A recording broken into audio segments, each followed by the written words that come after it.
नमस्कार मित्रों। भारत देश में मीडिया को स्वतंत्र कहा गया है या बताया गया है कि मीडिया चौथा स्तंभ है और भारत देश की मीडिया की बात ही मत कीजिए आप। चलिए मैं आपको कहानी सुनाता हूँ। कहानी जो रियलिटी में हकीकत हुई, अभी 3 दिन पहले की घटना है। छत्तीसगढ़ के बस्तर जिले के एक पत्रकार हैं जिसका नाम है मुकेश चंद्राकर। वो बस्तर जिले के नाम से एक चैनल चलाते हैं अपना, और उस चैनल में वो एक्सपोज करते हैं जो उनके साथ गलत होता है व उनके पब्लिक के साथ गलत होता है या यहाँ पर जो घोटाला होता है, वो एक चैनल चलाते हैं। 1 जनवरी की बात है। 1 जनवरी को शाम को उनको कुछ लोगों ने बुलाया और 1 जनवरी को वो गए। 1 जनवरी को हाथापाई हुई और वहीं पर उनकी मौत हो गई। मौत धारदार हथियार से बताई जा रही है और धार हथियार से जितेश कोई नाम का है, उसी ने मिलकर इनको मारा। 2 लोग और थे, उन्होंने मिलकर इनको मार दिया। मारने के बाद सुरेश चंद्राकर एक बहुत बड़ा ठेकेदार है जिसे गांव में दलाल लोग बोलते हैं। जैसे गांव में होते नहीं दलाल, उसी प्रकार से यह था। और यह इसी की ज़मीन पर सेफ्टी टैंक में, मतलब बताने में भी घिन के आती है कि सेफ्टी टैंक में उस व्यक्ति की हालत किस प्रकार से मिली है, उनका शरीर किस प्रकार से मिला है कि आप सोचेंगे कि क्या एक पत्रकार की सज़ा क्या होती है, एक सच्चाई की सज़ा क्या होती है। और सच्चाई की सज़ा मौत है भारत देश में। उस पत्रकार ने क्या किया था, 50 करोड़ रुपए का, 120 करोड़ रुपए का, 120 करोड़ रुपए का ठेका पास हुआ था। 120 करोड़ रुपए का टेंडर बना था कि रोड सही होंगे, और रोड में 120 करोड़ रुपए लगे थे या नहीं लगे थे इसकी कोई बात ही नहीं। और 120 करोड़ रुपए का घोटाला हुआ। 120 करोड़ रुपए का घोटाला एक छोटा सा ठेकेदार करता है जिसका नाम सुरेश चंद्राकर होता है। और जब सुरेश चंद्राकर की पोल खोल देता है मुकेश चंद्राकर, जो एक पत्रकार था, जो ईमानदारी से कार्य करता है, लोगों के हितों के खिलाफ लड़ता है, जब वह इनकी पोल खोलता है तो इन्हें बहुत बुरा लगता है और इन्होंने 1 जनवरी को इसकी हत्या करवा देते हैं। हत्या करवाने के बाद उसके शव को सुरेश चंद्राकर के सेफ्टी टैंक में, घर के सेफ्टी टैंक में उसकी शरीर मिलती है। और शरीर किस हालत में मिलती है कि मैं यूट्यूब का कुछ एल्गोरिथम है, मैं आपको नहीं दिखा सकता हूँ। निश्चित तौर पर आप सोचेंगे क्या एक पत्रकार की इस हद तक मानसिकता हो सकती है कि यहाँ तक इतना गलत कर दिया इस पत्रकार ने कि सच्चाई की सज़ा मौत होती है। 3 तारीख को इसका शव बरामद हुआ मुकेश चंद्राकर का। और मुकेश चंद्राकर एक बहुत बड़ा ईमानदार पत्रकार था।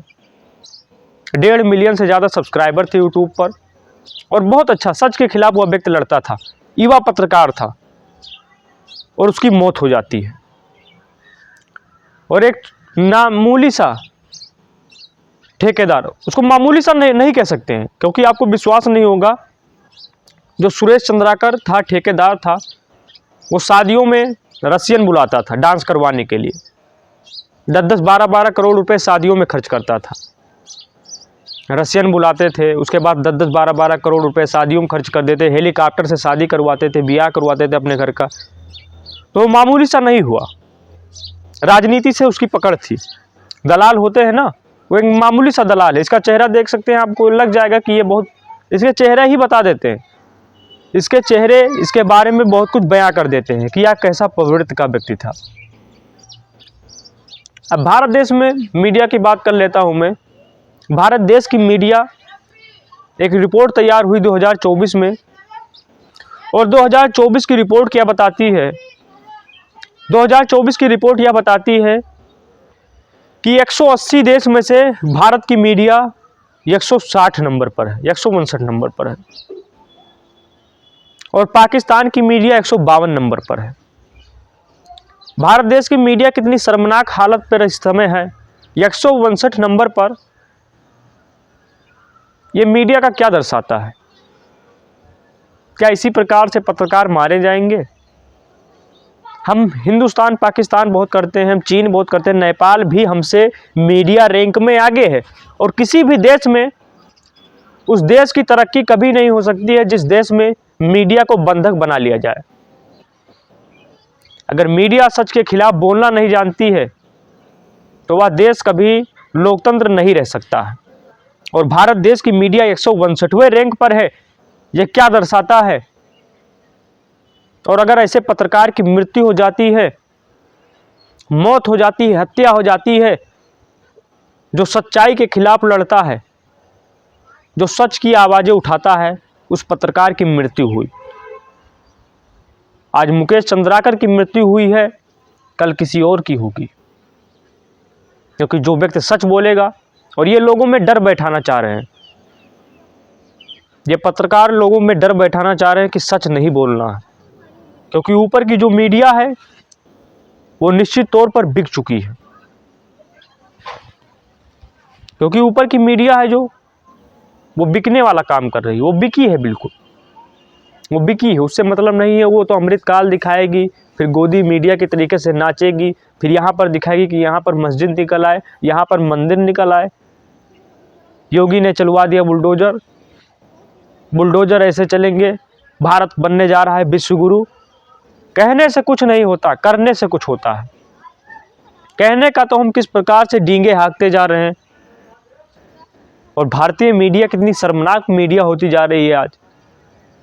अगर निश्चित तौर पर अगर ऊपर से बैठा हर व्यक्ति सच्चाई के साथ लड़ना शुरू कर दे, तो आज इसे छोटे मोटे पत्रकारों की हत्या रुक जाएगी। लेकिन जब सिस्टम करप्ट है, जब बड़े पत्रकार जो अच्छे अच्छे पत्रकार हैं वो बिक जा रहे हैं, वो डिग्रियां इसलिए ले रहे हैं कि उनको खरीदा जा रहा है। और तमाम न्यूज़ चैनल, यूट्यूब को मैं छोड़ के बात कर रहा हूं, अगर आप टीवी बैठा लेंगे, टेलीविज़न पर देखेंगे, तो तमाम न्यूज़ चैनल अमृतकाल, अमृत महोत्सव, आज़ादी का अमृत महोत्सव, कैसे आज़ादी मिली, कैसे हिंदू मुस्लिम करना है, कैसे मस्जिद निकलेगा, कैसे मंदिर निकलेगा, कैसे बुलडोजर चलेगा, केवल यही दिखाया जाएगा। मैं एक दिन अमेरिका का न्यूज़ देख रहा था, और निश्चित तौर पर मैंने अमेरिका का न्यूज़ देखा, नॉर्वे का न्यूज़ देखा, और नेपाल का न्यूज़ भी देखा। सबसे अच्छा न्यूज़, भारत से अच्छा न्यूज़ था उनका, क्योंकि उन्होंने कभी धर्म का नाम ही नहीं लिया। मैंने 10 मिनट तक लगातार नेपाल का न्यूज़ देखा, नॉर्वे का न्यूज़ देखा, अमेरिका का न्यूज़ देखा। उनमें कहीं भी धर्म का नाम नहीं लिया गया। और आप भारत की मीडिया को उठाकर देख लीजिए, 5 मिनट के अंदर अगर धर्म का नाम ना ले, उस दिन मैं हार मान सकता हूं। विकास का नाम लेंगे तो उसमें धर्म आ जाएगा, मंदिर का नाम लेंगे उसमें धर्म, मस्जिद का धर्म, शिक्षा का धर्म, जाति का धर्म, मतलब हर जगह राजनीति आनी ही आनी है। कुछ ऐसे ईमानदार पत्रकार भी हैं जिन्होंने अपनी ईमानदारी के लिए न्यूज़ चैनल को भी छोड़ दिया। रवीश कुमार हुए, प्रसून वाजपेयी हुए, अनुराग मुस्कान हुए, ध्रुव राठी तो हुई हुई, प्रज्ञा मिश्रा हुई। ये बहुत अच्छे अच्छे पत्रकार हैं जिन्होंने कुछ न्यूज़ बचा कर रखी है भारत देश के लिए। निश्चित तौर पर जिस दिन यहाँ भी बिक जाते, उस दिन शायद बहुत मुश्किल होगा कि भारत में हम न्यूज़ प्राप्त कर चुके कि अगर भारत में हो क्या रहा है। अगर ये पत्रकार ना होते तो हमें कुछ पता ही नहीं लगता कि आखिर भारत में हो क्या रहा है, आखिर भारत में चल क्या रहा है। यह बहुत सोचने वाली बात है। निश्चित तौर पर आज एक पत्रकार मरा है, कल दूसरा मरेगा, अगर ऐसा ही चलता रहा तो। और सोचिए कि सच्चाई की सज़ा क्या होती है। वह व्यक्ति कितना अच्छा रहा होगा, उसने टी शर्ट में भी अपने लिखवाया है, वी प्राउड जर्नलिज्म। मुझे गर्व है अपनी पत्रकारिता पर। और कुछ लोग ऐसे भी हैं जिन्हें शर्म भी नहीं आती अपनी पत्रकारिता पर, इतने चाटुकार बनते जा रहे हैं। और ये चाटुकारिता की ही वजह से ही ऐसा हो रहा है। अगर हम सब एक रहें, अगर पत्रकार लोग एक रहें, अगर सच के खिलाफ आप लड़ना सीखें, तो निश्चित तौर पर आप विजय होते जाएंगे, आप विजयी होते जाएंगे। मैं ये कहता हूँ ज़रूर कि सच्चाई आपसे बहुत कुछ मांगेगी, लेकिन जिस दिन आप सच के खिलाफ लड़ना शुरू कर दिए, सच के साथ लड़ना शुरू कर दिए, वह दिन आपका बहुत अच्छा होगा। मैं हर मीडिया को बताता हूँ, हर न्यूज़ एंकरों को बताना चाह रहा हूँ, आज वर्तमान समय में क्या हो रहा है न्यूज़ एंकरिंग पर, टीवी डिबेट पे क्या हो रहा है, सब आप सब लोग अवगत हैं। कितनी शर्मनाक बात है कि भारत 180 रैंक है, जिसमें में से 160 रैंक पे भारत है। नेपाल भी भारत से आगे है, नॉर्वे भी भारत से आगे है, मतलब हर देश भारत से आगे है। पाकिस्तान भी भारत से आगे है मीडिया रैंक में। और मीडिया को चौथा स्तंभ कहा गया है किसी भी देश के लिए। भारत देश के लिए तो खासकर मीडिया को चौथा स्तंभ कहा गया है, लोकतंत्र देश के लिए। और जो चौथा स्तंभ का पिलर है वो 160वें रैंक पर है। ये क्या बताना चाह रहा है? ये रिपोर्ट गलत नहीं है, ये रिपोर्ट बिल्कुल सही है। निश्चित तौर पर अगर ऐसे ही पत्रकारों की हत्या होगी तो यह बहुत गलत है। और मैं ये अपील करना चाहता हूँ कि इसके खिलाफ कठोर से कठोर कार्रवाई होनी चाहिए और जो दोषी हैं उनको सज़ा मिलनी चाहिए। बहुत ईमानदार पत्रकार थे मुकेश चंद्राकर, आज नहीं रहे हम सब के बीच में। और मृत्यु क्यों हुई? क्योंकि उन्होंने सच का साथ दिया, उन्होंने सच्चाई के साथ लड़े, उन्होंने सुरेश चंद्राकर का पर्दाफाश किया, इसीलिए उनकी मृत्यु हो गई। और मृत्यु नहीं हुई, हत्या हुई। मृत्यु दूसरी चीज़ है, हत्या दूसरी चीज़ है और यह बहुत गलत चीज़ है। खैर, इसके खिलाफ कार्रवाई होनी चाहिए और भारत देश की मीडिया को ये सोचना चाहिए कि ऐसे पत्रकार जान क्यों देते हैं। क्योंकि जब लोकल के ही पत्रकार आपके सामने न्यूज़ पहुंचाएंगे, जब लोकल के पत्रकार सुरक्षित नहीं होंगे तो ऊपर वाले पत्रकार कैसे अपने आप को सुरक्षित मान सकते हैं? सुरक्षित आप जब तक होंगे जब तक मुंह बंद करे हैं, और मुंह बंद ही है आज वर्तमान समय में। तो निश्चित तौर पर मैं पत्रकारों के साथ हूँ और मैं कहता हूँ आपसे, आप हिम्मत मत हारिए, आप सच्चाई के साथ कार्य कीजिए, हर व्यक्ति आपके साथ रहेगा। आप अपना कर्म कीजिए और सच्चाई के साथ लड़ते रहिए। हाँ, ये बहुत गलत हुआ, ये मुझे भी खेद है, ये बहुत गलत है। क्योंकि सच्चाई की सज़ा अगर मौत होती है तो यह गलत है और इसके खिलाफ कार्रवाई ज़रूर होनी चाहिए। लेकिन हाँ, और मैं अपील करना चाहता हूँ बड़े पत्रकारों से भी, जो गोदी मीडिया हैं उनसे भी, कि विश्व गुरु और अमृत गुरु, अमृतकाल, आज़ादी का अमृत महोत्सव, बुलडोज़र, मस्जिद, महाकुंभ मेला की बजाय एक संकल्प लें कि पत्रकार को किस प्रकार से होना चाहिए।